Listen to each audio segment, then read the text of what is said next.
Assalamualaikum warahmatullahi wabarakatuh.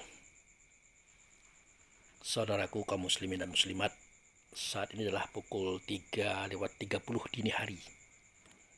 Jadi kita usai melaksanakan tugas dialog, diskusi atau ritual malam lah dengan Zat Pencipta langit dan bumi. Nah, kita mencoba untuk menjawab sebuah pertanyaan dari salah seorang Abu Fikri Lovers. Pertanyaannya begini. Assalamualaikum warahmatullahi wabarakatuh, Pak Ustadz. Nah, waalaikumsalam.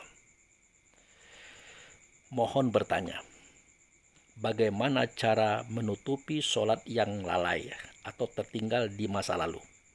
Bisakah dibayar dengan sholat qadha hari ini? Thanks. Nah, itu pertanyaan beliau. Saudaraku, sholat itu artinya hubungan antara kita dengan Allah, antara rasa diri dengan rasanya Allah. Artinya sholat itulah kedatangan kita kepadanya, kunjungan kita kepadanya, kehadiran kita kepadanya. Nah, di situ kita melafazkan kata-kata, kalimat, bahasa, rasa, mulai daripada takbiratul ihram sampai ke salam. Itu dia. Nah, hanya saja pada waktu itu kita belum menyadari kepentingan pertemuan itu, atau mungkin belum paham makna pertemuan itu, atau sudah sadar, sudah paham tapi malas. Nah, ini bagaimana nih Pak Abu Fikri cara membayarnya, cara menutupinya agar ini tidak menjadi hutang? Ya, tidak ada cara lain kecuali ya mendatanginya, menghadirinya, bertemu dengan dia. Kapan? Ya hari ini.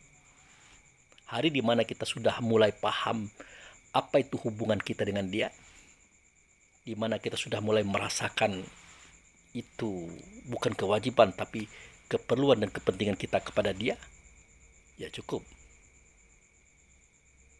Nah, itu saja. Tidak perlu kita memikirkan dahulu aku tidak mau bertemu dengan engkau, atau aku mau tapi aku malas. Ini bagaimana ya Allah cara membayarnya? Ya kata Allah, ya sudahlah, segala sesuatu sudah berlalu, dan hari ini kan kamu sudah bertemu dengan aku, bersama aku.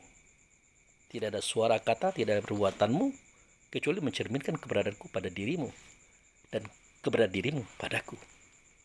Selesai sudah. Artinya tidak ada qadha, tidak ada pembayaran. Karena sholat itu bukan hutang dan bukan pula kewajiban, melainkan kebutuhan. Kenapa dikatakan kebutuhan? Wa ma khalaqtul jinna wal insa illa liya'buduni. Aku tidak menjadikan jin dan manusia kecuali untuk mengabdikan dirinya kepada aku. Apa itu mengabdikan diri? Ya, mengabdikan diri itu adalah menyuarakan suara Allah, mengatakan kata Allah, memperbuat perbuatan Allah di alam semesta, sehingga Allah itu nyata adanya, terdengar ianya, terlihat ianya, terasa keberadaannya, tentu melalui para hamba yang dijadikan tadi, ya diri kita. Itu. Nah, tetapi sebelum kita menyuarakan, mengatakan, memperbuat perbuatan Allah, kita wajib melaksanakan yang 6. Pertama, melaksanakan semua perintahnya. Kedua, menjauhi semua larangannya. Ketiga, mencontoh contoh yang dia contohkan melalui Rasulnya.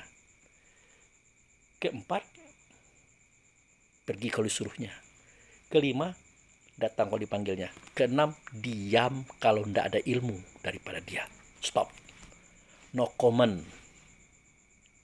Itu. Nah, setelah kita melaksanakan yang 6 ini, mudah-mudahan Allah permudah kita untuk menyuarakan suaranya, mengatakan katanya, memperbuat perbuatannya di alam semesta ini. Sehingga tidak nyata Allah, melainkan nyata ianya pada diri kita. Makanya kita ini adalah perwujudan daripada Allah itu sendiri sejatinya. Ingat, perwujudan, bukan wujud. Kalau wujud Allah itu, dialah Rasul, dialah sifat. Dia ada bersama Allah, dengan Allah, serta Allah. Satu dia dengan Allah tidak bisa dibedakan, satu dia dengan Allah tidak bisa dipisahkan, tapi satu dia dengan Allah tidak pula boleh disamakan. Begitu. Oh, kok bahasanya beda Pak Abu? Nah, satu dia dengan Allah tidak bisa dibedakan karena suara Allah, kata Allah, perbuatan Allah nyata di Rasul. Satu dengan Allah tidak bisa diceraikan karena keberadaan Allah itu harus nyata bagi hamba, bagi kita. Lalu bagaimana kita mau dengar suara Allah, kata Allah, melihat perbuatan Allah kalau tidak melihat Rasul? Tetapi dia satu dengan Allah tidak pula boleh disamakan karena Allah zat, dia adalah sifat. Saya ulangi lagi, Allah zat, dia adalah sifat. Supaya sifat ini nyata keberadaannya dalam pandangan kita, dalam pendengaran kita, dalam perasaan kita, dalam pemikiran kita, maka sifat ini diberilah dia tubuh yang membawa. Dalam bahasa Arab, an-nabaun. Itulah Nabi. Itulah Nabi Muhammad. Jadi ketika saya mengatakan wujud daripada Allah, dia adalah sifat, itu bukan Nabi Muhammad, tapi itu Rasul. Tapi kalau kita berbicara casing daripada Rasul, itulah dia Nabi atau an-nabaun yang membawa Rasul itu sendiri nyata pada manusia. Tuh. Nah, jadi kalau Rasul itu adalah wujud serta Allah, kalau kita bukan wujud, melainkan wujud keberadaan Allah. Jadi Allah bersuara, Allah berkata, nyata di Rasul. Kalau zaman dahulu, dia nyata pada Nabi Muhammad, sehingga sahabat bisa melihatnya, mendengar suaranya.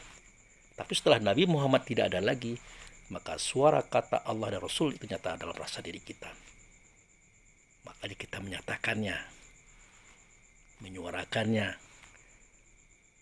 Nah, supaya antara kita dengan Allah itu tidak bercerai. Supaya kita dengan Allah itu dekat. Apa itu dekat?